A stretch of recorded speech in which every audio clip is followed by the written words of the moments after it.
It's day 12 of the walk. 200 miles campaign, challenge of all challenges. So basically, I am in Malvern. I'm in the Vale. Can you see it? Lovely area. These houses are not that old, but you know, actually don't know how old they are. I think it's probably about 8 years actually. So yeah, it's a little bit older than I thought. Yes. Anyway, I've got 122 miles to go in 18 days. So yes, it's quite the challenge, to be quite honest. But my feet haven't fallen off yet, and I've got no blisters, so I'm boding that's good at the moment. But it is bloody hard going. I'm going to work at 6, right? And then I'm going home, having a cup of tea, having a banana, and then going straight back out and walking for another like friggin' 4 hours or 3 hours, or try and get as much mileage in as possible, to be honest. But anyway, today, me and Rusty, my friend Rusty here, we have our 4-legged friend, Doug the pug, and he's friggin' awesome. And he's quite the character. I thought Jack Russell's had a character, but I discovered the pug has quite a large character, and I love large characters in dogs, don't you? I just think they're friggin' awesome. So yeah, Doug the pug here. If you enter his home with a warning, he will have your left toe. Yes. No, I'm only joking. He's got a little man syndrome. He's a bark with no bite, if you know what I mean. So this is Dougie. Dougie, say hello, Dougie. He's gorgeous, isn't he? Just gorgeous. Just if he sleeps, you like, and you lick my ear hole. He loves it. He's absolutely amazing, and he's very soft, very loving, and he is a fantastic dog. I've never known pugs before till this one, and I gotta say they are epic. Yes, they are brilliant. And then we have my trusty Rusty over here. Here he is, my trusty Rusty. He's doing so well. Yes, he is. He's loving it. He's loving it. I have them both attached to me, so I'm a bit worried because there is dogs walking around here, and at any point I might just fly. But anyway, just to let you know, I'm on a serious level now. I'm serious. It's Monday, and I have 2 days left of being in my 30s. And I'm walking because there's a big dog approaching, and as you can hear, Rusty might just kick off. So we're just going to walk a little bit. So yes, I'm approaching 40. It's not so much like I feel like I'm getting old, because I'm like a 12-year-old in my head, you know what I mean? But it's just a significant point, isn't it? Let's be honest. So basically, yes. And also discovered, right, I was thinking the other day, to share a little story also. My job, I generally don't know how I keep my job, because, a lot of things have gone on in the past. So yes, so basically, right, there was a time when I was on the shop floor. Yes, shop floor. They allowed me around the people, and very brave, I must say. And I literally spent majority of my life in the cafe in where I worked, you see. And anyway, I was on the shop floor, and I had this very sweet voice of this person go, "Excuse me, where's the crackers?" I said, "The crackers?" She said, "Yes, the crackers." And she was with her husband, lovely little old lady. And I said, "Yes, right this way." I said, "Follow me."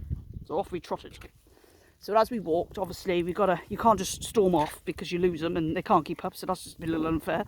So I started walking very, with alongside them, and you just generally chat. How are you? And is it still raining outside? Because that's what it's like in, Britain, basically rain. So anyway, I got to the aisle and I turned around to her and I said, "There's your crackers, my dear." I said, "We got a single pack or a double pack? Which would you like?" She said, "Oh, I'm ever so sorry." She said, I wasn't quite clear. I said, "What's the matter?" She said, "I wanted Christmas crackers because it was that time, it was approaching. Do you know what I mean?" And I said, "Oh, blah, you want Christmas crackers?" So I said, "Hang on a minute, I don't quite know where they are." So off we trotted again. We went round the entire store. And, at Christmas time, they tend to put them on an end of one of the aisles. So I was walking around with them, bless them, and it's taken a bit of time, And so we was walking around. And then we ended up all the way back to where we began, right? And where I originally stood, right? If I just turned behind me, the Christmas crackers were right there. Can you believe it? And I said, "I am so sorry. I am so sorry," to this lady. I said, "We've walked all the way around the entire store." And they were there right where we started. And she laughed. Luckily, she found it funny. She said, oh, she's a delight. She said, you're hilarious. She wasn't Irish. I don't know why I said that for you. She was an Irish lady. She said, that's an absolute delight. Thank you very much. And she went on her way. And that dog has actually followed our direction. I'm going to walk over here. Because Rusty's not really, he is reactive, but he's not. You know, luckily he's controllable. But I look like a bit of a prat talking to my phone, and then my dog's kicking off. I look like one of them twats that walk and just carry on with their phone, you know, and not deal with the dog. You know what I mean? I hate those people. No, I don't. Scrap that. Anyway, thank you all, because I'm having I'm getting amazing messages and loads of support, which is amazing. I'm getting toots in the street. So if you're tooting me, right, and I just go like that, I go, oh, I'm sorry, I don't know who you are. So if you could, please, give me a message on Facebook and say, I saw you today. Because I wasn't sure who it is, I'm just waving. And to be honest, I hope it is for me, because I look like an absolute twat if it is not. I'm just waving randomly. So yeah, I'm getting loads of support. It's fantastic. Donations is rolling in, but we still need to raise. We need to raise as much as we can. Do you know what I mean? The sun is shining. The weather is good. Spring is on its way, and I'm getting older. So anyway, listen. I want to give a shout out to my friend in Launceston, my friend Kez, beautiful friend Kez. I'm thinking of you, mate. I know you're having a rough time. Take care, and I will definitely be down there to have a pint with you at some point, and we can put the world to rights.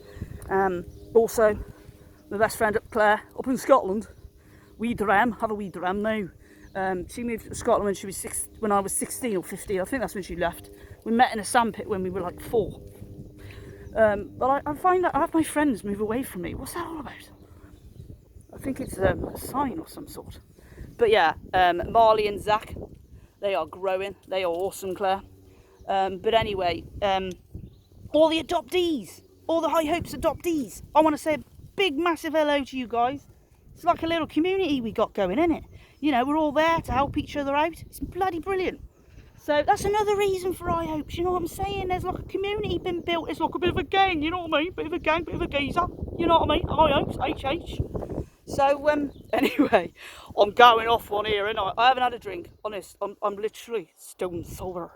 Come Wednesday, it's a different tale. Think of me at 7 p.m, Wednesday the 16th of March, because apparently I popped into the world at that time, yes, and that's when officially I am 40. Anyway, guys, I hope you enjoy watching my videos, and I appreciate if you are watching my videos, because I won't watch me, because, you know, I just twaffle on. But there is a good reason why I'm doing these videos. You know, I'm not doing it because, you know, I do look like an idiot stood in a field, you know, in a housing estate, talking to my phone. But I'm not. I'm talking to you guys. I'm appealing to you guys. I believe in you guys. Anyway, take care. I'll update you soon. 122 miles. Boom. Get it done.